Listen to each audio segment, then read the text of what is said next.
नमस्कार साथियों, मैं विवेक दुबे। आज एक ऐसा मामला आपके सामने लेकर आया हूं जिसके बारे में जानना सभी शिक्षकों को जरूरी है। जरूरी यह क्योंकि यह घटना कभी भी आपके साथ भी घट सकती है।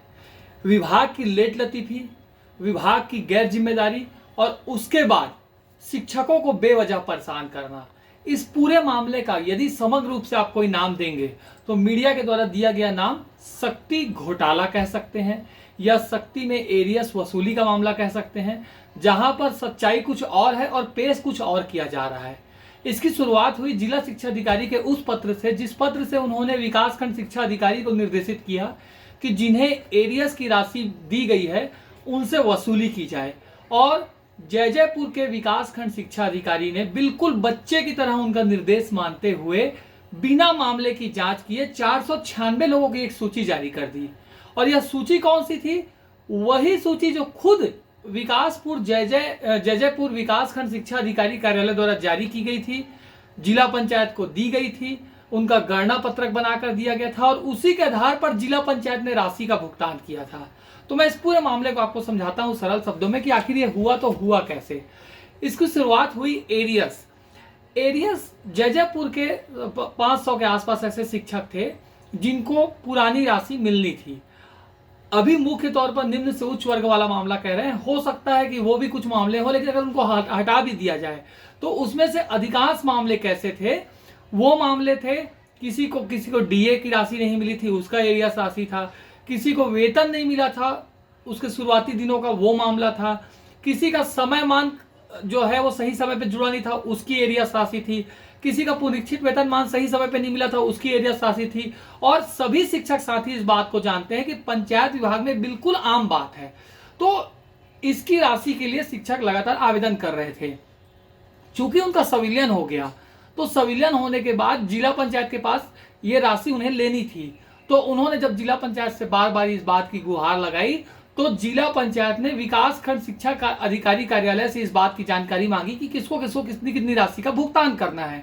और विकासखंड शिक्षा अधिकारी कार्यालय जयजयपुर ने एक सूची बनाई कि किसको किसको कितना कितना भुगतान करना है और उसके बाद उन्होंने गणना पत्रक भी दिया और इसके आधार पर पूरा भुगतान हुआ था।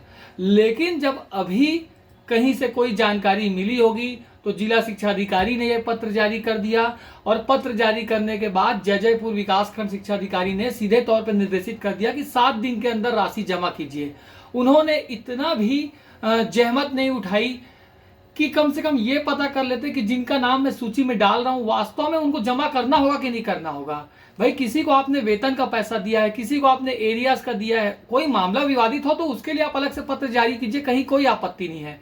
लेकिन आपने पूरी सूची उठाकर डाल दी, सबको कह दिया कि 7 दिन के अंदर आप जारी कीजिए और जमा कीजिए पत्र। तो ये बताइए, यदि कोई आदमी स्पष्टीकरण भी देने आता है तो किसी का घर आपके कार्यालय से 40 किलोमीटर दूर है, ग्रीष्मावकाश का समय चल रहा है, वो अपने घर से आपके कार्यालय केवल सफाई देने आएगा उस मामले का जिसके लिए वो दोषी भी नहीं है। हो सकता है कोई महिला साथी हमारी अकेले रहती हो सकता है किसी के पास साधन ना हो सकता है कोई आउट ऑफ द स्टेशन हो। इन सारी परिस्थितियों को ध्यान में देते हुए इस प्रकार व्यवहार किया जा रहा है जैसे वो जुर्म किए हुए हों और मीडिया में उसको ऐसे प्रचारित किया जा रहा है जैसे वो अपराधी हों कि इनसे वसूली होगी। मैं बोल रहा हूं कि बहुत सारे मामलों में, अधिकांश मामलों में कोई वसूली नहीं होगी और अगर दोषी कोई था तो सबसे पहले वो कार्यालय था जिसने एरियस की राशि दी। पहले यह जांच करना चाहिए था कि आखिर भुगतान किस आधार पर किया गया है। अगर गलत भुगतान हुआ है तो शासन को चूना किसने लगाया है, जिसने चूना लगाया है उसके ऊपर कोई कार्रवाई क्यों नहीं हो रही है। शिक्षकों की सूची जारी करने वाले ने सो कॉज नोटिस उस अधिकारी को क्यों नहीं दिया जिसने राशि का भुगतान किया है। और क्या मामले की जांच हुई है? जब मीडिया ने पूछा अधिकारियों से तो वो खुद कह रहे हैं कि हमने मामले की जांच नहीं की है, अभी हम सूची जारी किए हैं, अब यहां से जो स्पष्टीकरण देगा उसके बाद जांच करेंगे। यानी जांच बाद में होगा, आरोप आप पहले लगा देंगे। तो ये पूरा गोलमाल चल रहा है। मेरे पास पूरी ये सूची है जो जयजयपुर के अधिकारी ने जारी की थी। इसमें 496 शिक्षकों का वो है, पूरा लिस्ट है ये। इसके अलावा मैंने वो पत्र निकाल लिया है जिला पंचायत का जिसमें जिला पंचायत ने खुद कहा है कि मैंने जयजयपुर विकासखंड शिक्षा अधिकारी से जो सूची प्राप्त की थी और जो गणना पत्रक प्राप्त किया था उसी के आधार पर भुगतान किया गया है। इसके बाद ये उन तमाम शिक्षकों की का आवेदन है जिन्होंने अभी आवेदन जमा किया, जिसमें वो साफ बता रहे हैं कि उनको किस किस बात का वेतन मिला है। तो सभी बता रहे हैं कि मुझे समय मान का मिला है, पुनरीक्षित वेतन मान का मिला है, किसी का अप्रैल 2016 का वेतन प्राप्त था। एक शिक्षिका तो ऐसे है जिसको वेतन नहीं मिला था शुरुआती दौर का, जब उसकी नौकरी लगी थी, और उसको नोटिस जारी कर दिया गया है। क्या उसका वेतन का अधिकार नहीं है? ये डीए का एरियस वाला मामला है। तो इसी तरीके से अधिकांश आवेदन है, लेकिन ये शिक्षक जबरदस्ती प्रताड़ित हो रहे हैं, इनको जबरदस्ती वहां कार्यालय में जाना पड़ रहा है और उनका नाम बदनाम करने की कोशिश कर रहे हैं। दूसरी बात, जो डीओ ने पत्र लिखा है एरियस वसूली के संबंध में, उसमें भी बहुत सारी गड़बड़ियां हैं। इसमें जो निम्न से उच्च वाला मामला लिखा है, उसमें जितने भी राज्य शासन के आदेश दिए गए हैं वो सब 2015 तक के हैं, जबकि उसके बाद विभाग के अधिकारी को यह पता होना चाहिए कि इस मामले में शिक्षकों ने निम्न से उच्च वर्ग वाले मामले में सिंगल बेंच में भी जीत दर्ज की है, डबल बेंच में भी जीत दर्ज की है। उन्होंने लिखा है कि उनकी सेवा की गणना जो है उनकी प्रथम नियुक्ति से नहीं, बल्कि उच्च पद पर जो हुआ है, नौ नियुक्त पद पर, वहां से की जाएगी। यानी अधिकारी को यह भी पता नहीं है कि इस संबंध में स्पष्ट आदेश विभाग पहले ही जारी कर चुका है कोर्ट से हारने के बाद, कि जो पूर्व सेवा की अवधि है उसकी गणना करके पुनरीक्षित वेतनमान भी देना है, उसको समय मान भी देना है। जैसे मान लीजिए कोई शिक्षक सहायक शिक्षक के पद पर 3 साल नौकरी कर चुका है और उसके बाद 5 साल वो व्याख्याता पर कर लेता है, तो टोटल 8 साल मानकर उसको समय मान दिया जाएगा, 7 साल पे समय मान दिया जाएगा, 8 साल पे पुनरीक्षित दिया जाएगा। और यदि उसका समय आगे गुजर चुका है तो उसकी गणना करके उसको एरियस राशि दिया जाएगा। ये प्रावधान है। उस सब की भी धज्जियां उड़ाते हुए यह पत्र जारी किया गया है। जबकि इस तारीख के बाद 2015 की तारीख जिसको डीओ ने जिक्र किया है, उसके बाद कई आदेश निकल चुके हैं हमारे विभाग के ही, पंचायत विभाग के, जिसमें अधिकारियों ने स्पष्ट किया है, कोर्ट का ऑर्डर लगा कर स्पष्ट किया है कि कोर्ट में हम मामला हार चुके हैं और इसके आधार पर भुगतान करना है। मैं आपको बता दूं कि जिन्होंने अनुमति लिया था उनकी तो बात छोड़िए, जो अनुमति नहीं लिए थे वो भी न्यायालय से जीत चुके हैं। उनका भी ऑर्डर जो है कोर्ट से निकल चुका था और वो सब हकदार थे। तो निम्न से उच्च वर्ग मामले में भी जांच होगी तो उसमें भी शिक्षक दोषी नहीं पाए जाएंगे। हाँ, यदि किसी को 5 लाख मिलना था, आपने 7 लाख दे दिया, तो उसमें भी दोष जो है आपके कार्यालय का है कि आपने ज्यादा राशि दी कैसे। शिक्षक ने जबरदस्ती तो अपने अकाउंट में डाल नहीं लिया, आप ही ने दिया है। और जब वसूली होगी तो महज 2 लाख रुपए की होगी, आप पूरा पैसा वापस नहीं ले सकते। तो गलत तरीके से गलत परंपरा की शुरुआत की जा रही है और दबाव बनाया जा रहा है।